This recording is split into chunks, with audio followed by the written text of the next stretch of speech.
वशिष्ठ जी आए। वशिष्ठ जी ने किसी प्रकार से साहस दिया, हे रानियों शोक मत करो, ये कठोर होने का समय है। प्रेम से ननिहाल से भरत जी को बुलाया जाए और इनकी अंत्येष्टि क्रिया की जाए। भरत जी को बुलाने के लिए दूतों को भेजा। इधर भरत जी ननिहाल में रहते हैं, कैकेयी देश में रहते हैं। तो भरत जी रात्रि में स्वप्न देखते हैं। देखहूं रात भयानक सपना, कुसगन होई भरत तब ते। देखही रति भयानक सपना, जागी करहि कटुकोटि कल्पना। इधर भरत जी ने रात में स्वप्न देखा। हमारे जीवन में जो घटित होने वाला है, अगर ब्रह्म मुहूर्त में वो स्वप्न में दिख जाए तो स्वप्न सत्य प्रतीत होता है। स्वप्न देखा। क्या स्वप्न देखा? इधर भरत जी महाराज ने स्वप्न देखा है, विप्र जिवार ही अयोध्या के लिए बुरा बुरा स्वप्न देखने लगे। भरत जी सोचने लगे, कहीं मेरी अयोध्या में कुछ अनिष्ट न हो गया, कुछ गलत न हो गया। यही विधि सोचत भरत मन धावन पहुंचे आई। भरत जी इस प्रकार मन में सोच ही रहे थे कि थोड़ी दूर पहुंचे तो खड़े हो जाते हैं, दूर चलते हैं खड़े हो जाते हैं। गुरुजी की आज्ञा सुनते ही गणेश जी को मनाकर चल पड़े। हवा के समान वेग वाले घोड़ों को हाँकते हुए, विकट नदी पड़ी पहाड़ जंगलों को लांघते हुए कैकेयी देश से तुरंत अयोध्या पहुंचे। जैसे ही अयोध्या पहुंचे तो क्या देखते हैं? खरसियारे बोलहि प्रतिकूला, सुनि सुनि होई भरत मन सूला। गधे और सियार बोल रहे हैं। भरत के मन में बड़ी पीड़ा हो रही है, बड़ा कष्ट हो रहा है। तालाब, नदी, वन, बगीचे सब शोभाहीन हो गए हैं। नगर भयानक लग रहा है। श्री राम रूपी वियोग रूपी बुरे रोग से सताए हुए पशु पक्षी घोड़े देखे नहीं जाते हैं। नगर के स्त्री पुरुष पड़े। अच्छा, भरत जी जब गांव के बीच में से होते हुए आ रहे हैं ना अयोध्या से, तो लोग बड़ी बड़ी आंखों से भरत जी को देखते हैं। भरत जी सोचने लगे, मैंने क्या कर दिया?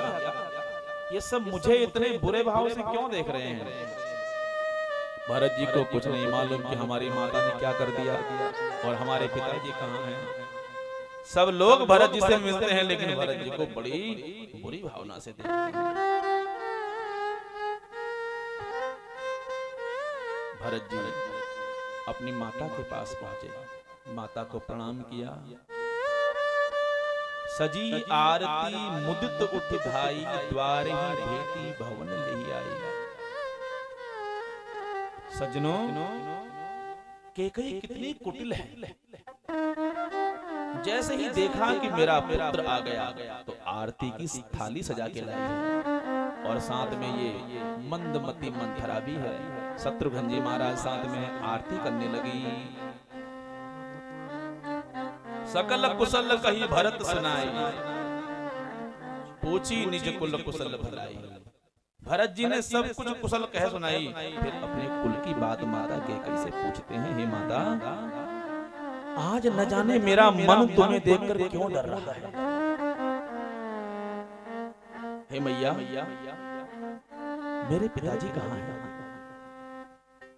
और मेरी और माताएं कहाँ हैं? आज तक तो ये अयोध्या मुझे ऐसी लगती थी मानो फूलों की बगिया हो, पर ये आज मुझे शमशान जैसी क्यों दिखाई दे रही है? भैया, मेरा मन तुम्हें देखकर अंदर से डर रहा है। हे मैया, कहाँ है मेरी भाभी सीता जी? न मेरी भाभी दिख रही हैं, न मेरे भैया दिख रहे हैं, न लक्ष्मण जी दिख रहे हैं। ये कहाँ गए ये लोग? और जब मैं मार्ग से होते हुए आ रहा था तो नगर के लोग मुझे बड़ी बड़ी आंखों से देख रहे हैं कि मानो मैंने कोई अपराध कर दिया। बताओ कहाँ है वाकई? कैकेयी कहती है, बेटा मंथरा सहाय हुई, मेरी हर बात मनाने में, लेकिन विधि से हानि हुई थोड़ी सी अनजाने में। है ना, हे बेटा, अब ये पूछने का समय नहीं है, सोचने समझने का समय नहीं है। महाराज अयोध्यापति स्वामी, बेटा अगर मंथरा नहीं होती ना तो ये आज जो तुमको सुख मिलने वाला है ये मिलता ही नहीं। मैया मुझे सुख नहीं चाहिए, मुझे ये बताओ कि पिताजी कहाँ हैं? तुम ये बातों को गोल गोल क्यों घुमा रही हो? कैकेयी अंदर से डरने लगी। कैकेयी ने सोचा कि जैसा मैं सोच रही थी ये तो बिल्कुल उल्टा हो रहा है। मैं तो सोच रही थी भरत खुश हो जाएगा। अपनी माँ के हाथ को पकड़कर भरत जी झकझोरने लगे। मैया बताओ। कैकेयी कहती है बेटा मंथरा सहाय हुई है, मंथरा ने बहुत अच्छा किया, मंथरा ने मेरी बुद्धि खोल दी, बुद्धि खोली, लेकिन भैया कहाँ है? बेटा मंथरा सहाय हुई मेरी हर बात मनाने में। मेरे 2 वरदान राजा पर बाकी थे, वो देते कि नहीं देते?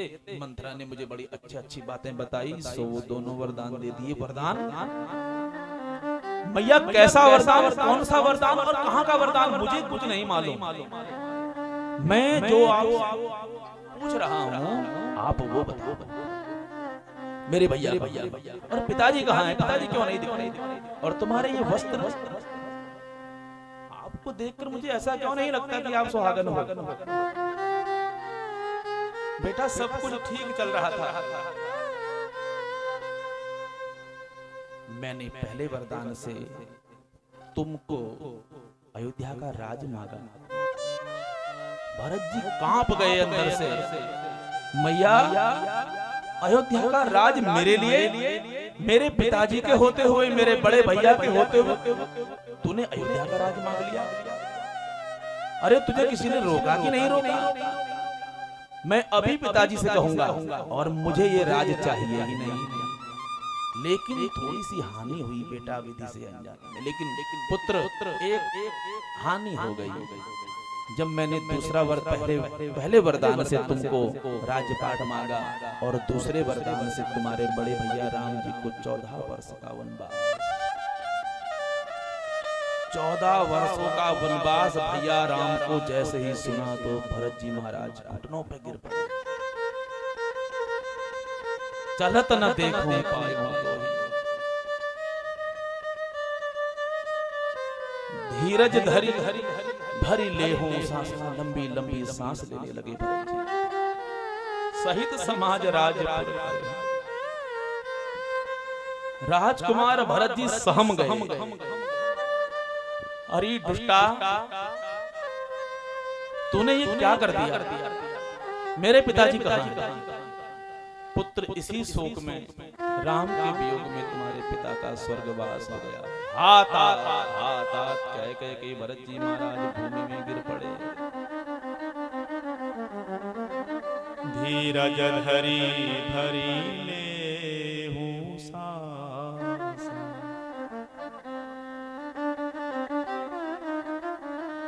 हरि पापनी, हरि दुष्टा, तूने तो आज मानो पूरी अयोध्या को सुना कर दिया। अरे पुत्र ये मैंने तुम्हारे लिए किया कि अयोध्या का राज भोगोगे। अरे दुष्टा, ये अयोध्या का राज छोड़ो, मुझे अयोध्या में आना ही नहीं। अरे तूने मेरे भगवान समान मेरे भैया को वन भेज दिया। लक्ष्मण जब पूरी बातें सुनी कि लक्ष्मण जी भी वन चले गए, सीता जी भी वन चली गई, तो दहाड़ मार मार कर रोने लगे। अरे मैं कितना अभागा हूं। हाँ, अरे अगर तूने मेरा ऐसा विनाश ही करना था तो तूने मुझे जन्म लेते ही मेरा गला क्यों नहीं दबा दिया? तुझे शर्म नहीं आई? जिस समय मेरा जन्म हुआ उस समय मेरा गला दबाकर यदि तू मुझे मार डालती तो मुझे आज ये दिन न देखना पड़ता। तभी मैं कहूं ये नगरवासी मुझे बड़ी बड़ी आंखों से क्यों देख रहे हैं? हंस बंस दशरथ, हंस बंस दशरथ जनका, राम लखन से भाई, जननी तू जननी भई, विधि सन कछु न बसाई। हे विधाता, विधि सन कछु न बसाई। आज इस दुष्टा ने तो अयोध्या को सुना कर दिया। आज इसने अयोध्या रूपी वृक्ष के पेड़ के जड़ को ही उखाड़ कर फेंक दिया। अरे तूने सोचा भी कैसे तू भरत भैया को जंगल भेज देगी और मैं यहाँ पर राज करूंगा? ये मेरा कैसा दुर्भाग्य, मैं कैसा दुर्भाग्यशाली हूँ कि मुझे सूर्य वंश का वंश मिला, दशरथ जैसे मुझे पिताजी मिले, सीता जैसी मुझे मेरी भाभी माँ मिली, राम जी जैसे मुझे मेरे भैया मिले, लेकिन मेरा दुर्भाग्य है कि तेरे जैसे मुझे माँ मिली। जननी तू जननी भई, विधि सन कछु न बसाई। क्या किया जाए विधाता, भगवान के ही हाथ में है सब कुछ, सब उन्हीं के बस में है। अरे तेरे मुंह में कीड़े क्यों नहीं पड़ गई? ये वरदान मांगते समय तेरी जिह्वा गल क्यों नहीं गई? जब ते कुमति कुमत जिए ठय हूं, खंड खंड होई हृदय न गए। अरे कुमति, जब तेरे मन में राम जी को वन भेजने का विचार आया है, निश्चय ही उसी समय तेरे हृदय के टुकड़े टुकड़े क्यों नहीं हो गए? वरदान मांगते समय तेरे मुंह में कीड़े क्यों नहीं पड़ गए? तेरी जीभ गल क्यों नहीं गई? अरे दुष्टा, अब मैं माता कौशल्या के सामने क्या मुंह लेकर जाऊंगा? तूने एक बार भी मेरे लिए नहीं सोचा। तू मुझे जानती थी प्रेम से कि तेरा भरत कैसा है, लेकिन तूने तो आज भूप प्रतीत तोरी कीनी। अरे मैं तो अपने पिताजी को देखकर बड़ा व्याकुल हूँ। मेरे पिताजी ने तुझ जैसी स्त्री पर भरोसा कैसे कर लिया? क्या वो तुझे नहीं जानते थे? विधाता ने मरते समय मेरी पिताजी की बुद्धि का भी नाश कर दिया। तेरी चाल को तो विधाता भी नहीं जान सके, तो मेरे भोले भाले पिताजी क्या जानते? रोने लगे भरत। भे अति अहित राम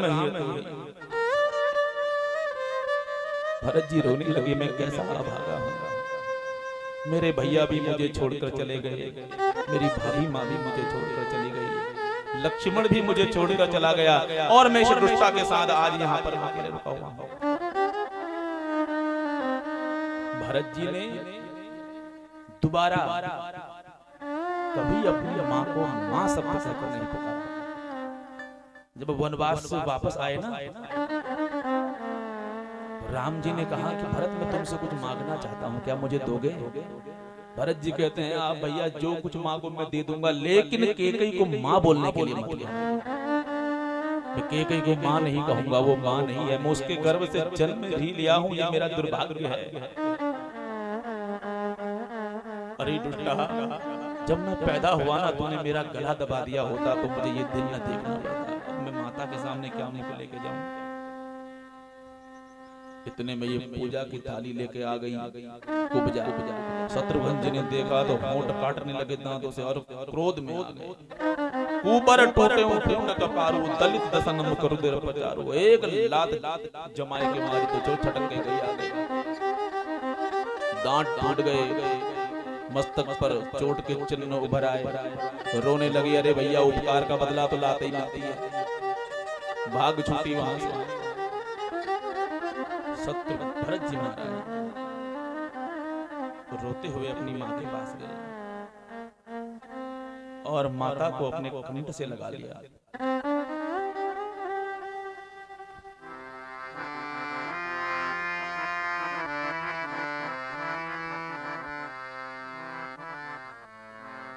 हे मैया,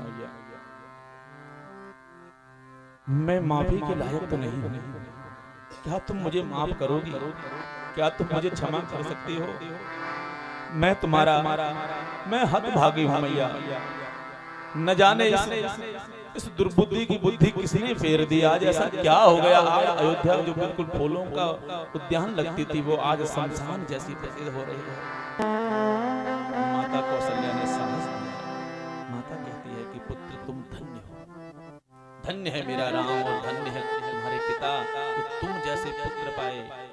ये भारतवर्ष की परंपरा है, भाई भाई में इतना प्रेम है, यही प्रेम होना चाहिए भैया, भाई भाई के बीच में। अपने पिता की अंत्येष्टि करो।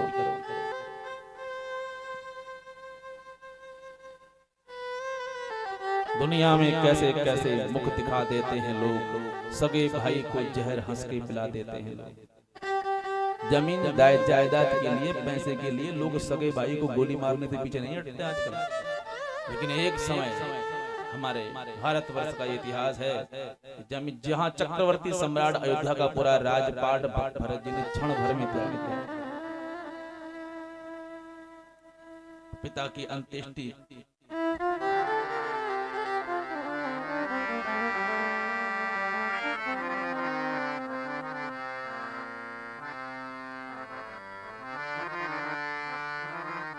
अपने पिता की शव को दाह संस्कार सरयू के तट पे किया और देखने लगे भरत जी महाराज रोने लगे। भरत जी रोने लगे। भरत जी कहते हैं कि पिताजी, मैंने मरते समय आपका मुख नहीं देखा, मैं कितना अभागा हूं। भरत जी महाराज अपने पिता को देख देख कर रोने लगे। अब समय बीता, भरत जी महाराज कहते हैं देखो अब जो होना था हो गया, अब मैं अपने भैया से मिलने के लिए जाऊंगा। और पूरी पाल की सजाई से ना सजाई भरत जी महाराज चल पड़े। गंगा पार पहुंचे, प्रयागराज जी के दर्शन किए। सज्जनों, इसके बाद भरत जी महाराज निषाद ने देखा कि भरत जी महाराज आ रहे हैं, तो निषाद ने सोचा शायद ये कोई राम जी को लूटने के लिए आ रहा हो। तो इसको ये सोचने लगा भैया आज इसको छोड़ेंगे नहीं। इसकी माता ने राम जी को वनवास दिया, तो इसको छोड़ेंगे नहीं। मारने के लिए तैयार हो गए। तो बोले भैया मारने से पहले इसको देख तो लो ये आया क्यों है। एक आदमी आगे खड़ा हो गया और निषाद राज पीछे हैं। इतने में भैया भरत जी महाराज, सुमंत जी कहते हैं भरत जी से, भरत जी ये केवट है और ये राम जी को अपना सखा, राम जी इनको अपना सखा मानते हैं। जैसे ही सुना राम जी सखा मानते हैं तो चरणों में गिर पड़े भरत जी महाराज। एक चक्रवर्ती सम्राट के पुत्र और कहां जंगल में रहने वाला केवट चरणों में गिर पड़े। केवट रोने लगा, हाथ भाजे, अरे महाराज आप ये क्या कर रहे हो। भरत जी कहते हैं भैया आपको मेरे भैया अपना सखा मानते हैं और मेरे भैया ने आपको गले से लगाया है, तो आप मेरे भैया के ही समान हैं। मैं भी आपको अपना बड़ा भाई मानता हूँ, मुझे अपने चरणों को छूने दीजिए। मुझे केवट जी रोने लगे और गले से लगा, नैनों से नीर चलकने लगा। हे भगवान, मैं क्या अपराध करने चला था, मैं तो उसको मारने को चला था। ये तो राम जी, केवट जी कहते हैं तभी तो राम जी कहते थे कि मेरा भरत अवश्य आएगा, मेरा भरत मुझे प्राणों से भी प्यारा है। भरत जी कहते क्या भैया मेरे बारे में कहते थे। हे भगवान, कहाँ ये कुलक्षणी कैकेयी की बेल, उसमें मैं जन्मा हुआ एक प्राणी और भरत फिर भी मेरे भैया मेरे बारे में सोचते हैं। रोने लगे भरत जी महाराज, कंठ से लगा लिया। सजनों आगे बढ़े।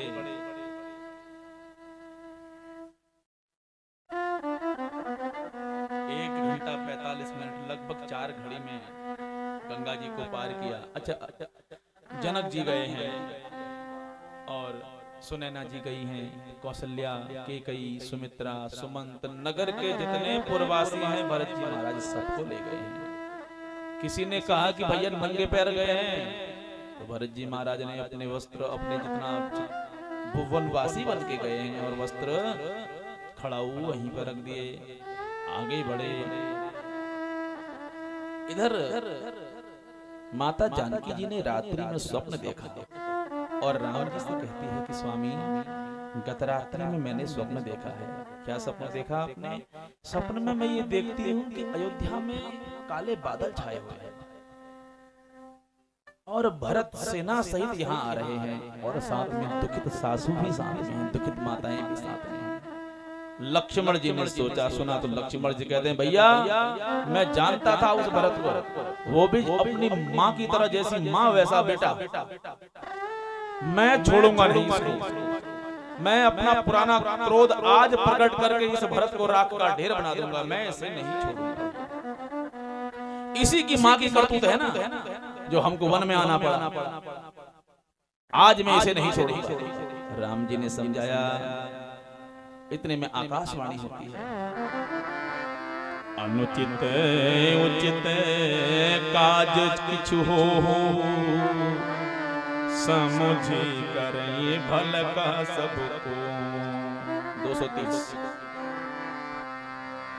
सहसा करि पाछे पछताही, कहीं वेद बुधते बुध नाही।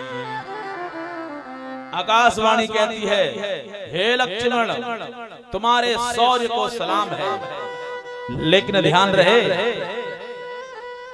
उचित अनुचित को सोच समझ के ही काम करना चाहिए। सहसा विद्युत न क्रियाम, अचानक कुछ काम नहीं करना चाहिए, सोचना चाहिए, समझना। बिना विचारे जो करे सो पाछे पछताए, काम बिगाड़ो आपनो सो जग में होत हंसाए। बिना विचारे कुछ नहीं करना चाहिए। देववाणी सुनकर लक्ष्मण जी सब चाहे।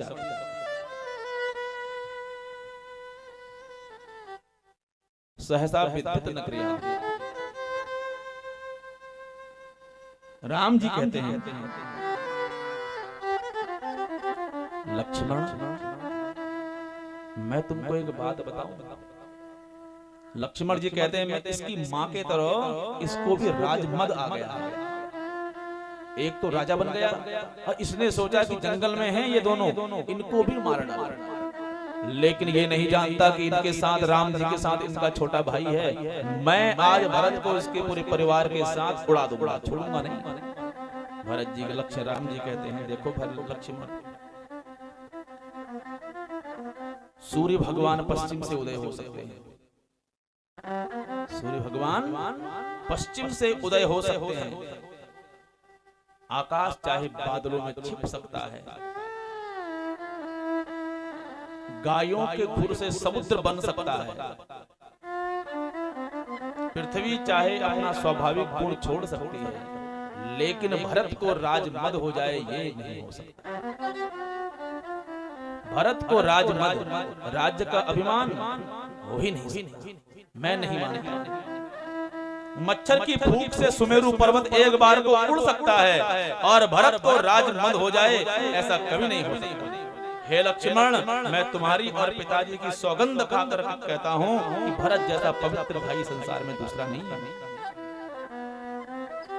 लक्ष्मण जी कहते हैं, भैया आपकी इन्हीं मीठी मीठी बातों से तो हमको बनाना पड़ गया। इतनी ही देर में, थोड़ी ही देर में भरत जी महाराज, कहानी तो पीछे बहुत कुछ है, क्या क्या हुआ। भरत जी महाराज राम जी से मिलने के लिए पहुंच गए। राम जी ने दूर से ही देखा कि भरत जी आ रहे हैं और साथ में दुखित माताएं भी साथ में हैं, शत्रुघ्न जी महाराज भी हैं। भरत जी दौड़ पड़े अपने भैया से मिलने के लिए। दौड़ते हुए भरत जी महाराज ने राम जी को अपने कंठ से लगा लिया। दर पे तुम्हारे आया, मैं आ तो गया हूँ, मगर जानता हूँ तेरे दर पे आने के काबिल नहीं हूँ। रोने लगे भरत जी महाराज, भैया मैं आया हूँ आपको मनाने के लिए, लेकिन मैं आपको मनाने लायक नहीं हूँ भैया। मेरे प्रथम राम भेटी कह के। राम जी बड़े प्रसन्न हो गए अपने भैया को देखकर। बोले भरत जी महाराज, बोले मर्यादा पुरुषोत्तम भगवान राम की। केकई जी, सुमित्रा जी, कौशल्या जी सब गई है। राम भरत जी ने भैया राम को प्रणाम किया, भाभी जी को प्रणाम किया। अच्छा, हमारे सनातन संस्कृति में भाभी को माँ के समान माना गया है। ये तो कुप्रंथ जो हमारा चल पड़ा ना,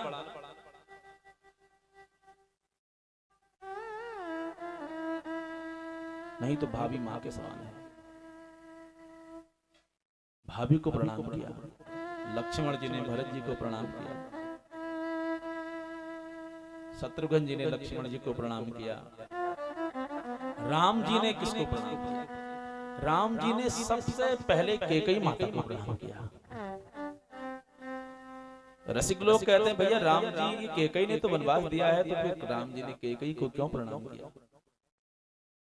किसी ने पूछा था कि आप क्यों आए हो वन? हम पितु मातु बचन बन आए।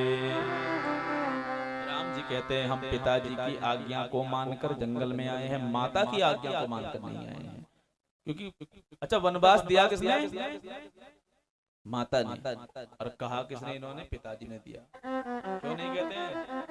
मैंने आपको बताया था कि स्त्रियां, देवियां यदि समाज में एक बार बदनाम हो जाएं तो फिर उस बदनामी से उबरना बहुत मुश्किल है। भले ही वो फिर उसके बाद सती सावित्री बन जाएं, लेकिन समाज उनको बुरी नजर से ही देखता है। और पुरुषों का ऐसा नहीं है, पुरुष तो फिर महाराज पत्थर है, वो बदनाम भी होगा, नाम भी होगा।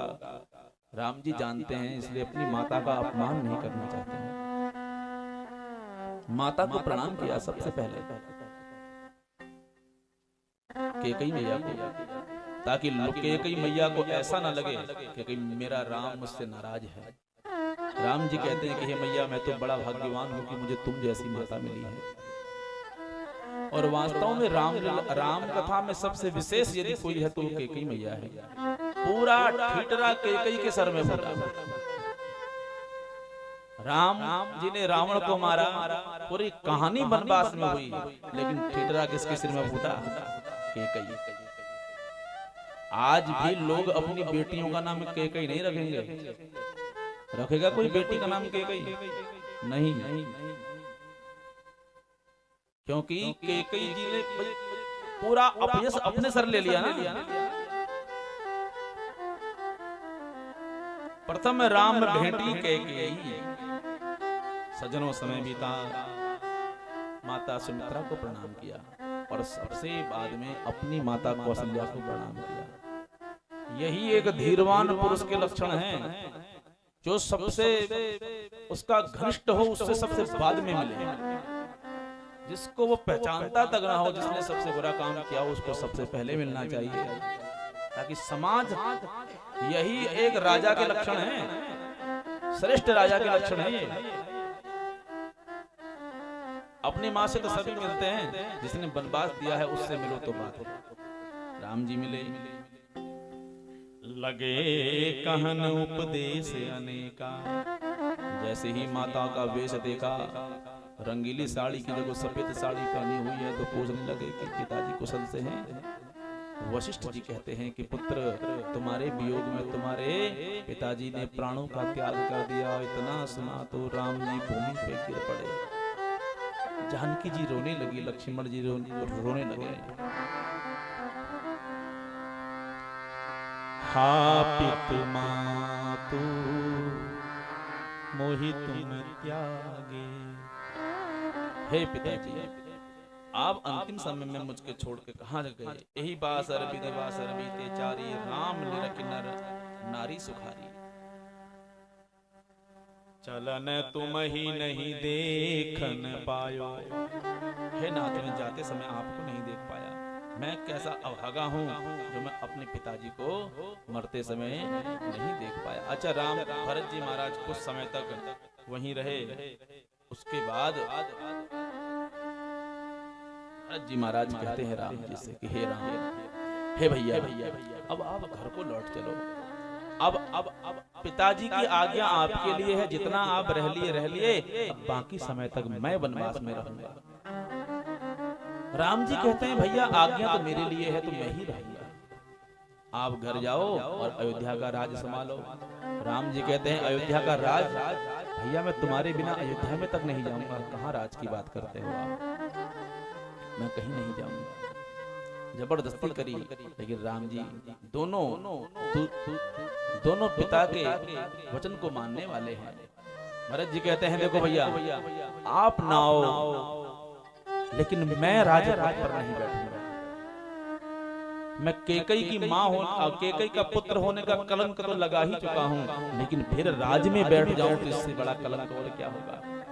भैया आप मुझे अपनी खड़ाऊ दे दीजिए, मैं इन खड़ाऊ को राजपद पर रख दूंगा और अयोध्या को राज चलाऊंगा। राम जी प्रसन्न हो गए और अपनी खड़ाऊ भरत जी महाराज को दे दी। भरत जी महाराज ने खड़ाऊ अपने शीश पे रखी। जाते जाते भरत जी रोने लगे। भरत जी कहते हैं देखो भैया मैं जा तो रहा हूं, लेकिन एक विनती है मेरी आपसे, यदि आप अयोध्या आने में 14 साल में 1 घंटा भी देरी हो गई तो मैं प्राण त्याग दूंगा। सज्जनों, भरत जी महाराज घर नहीं गए, नंदीग्राम में जाकर रहने लगे। अयोध्या नहीं गए। अयोध्या से ही अयोध्या की सीमा के सामने एक कुटिया बनाई नंदीग्राम में, और नंदीग्राम में रहने लगे।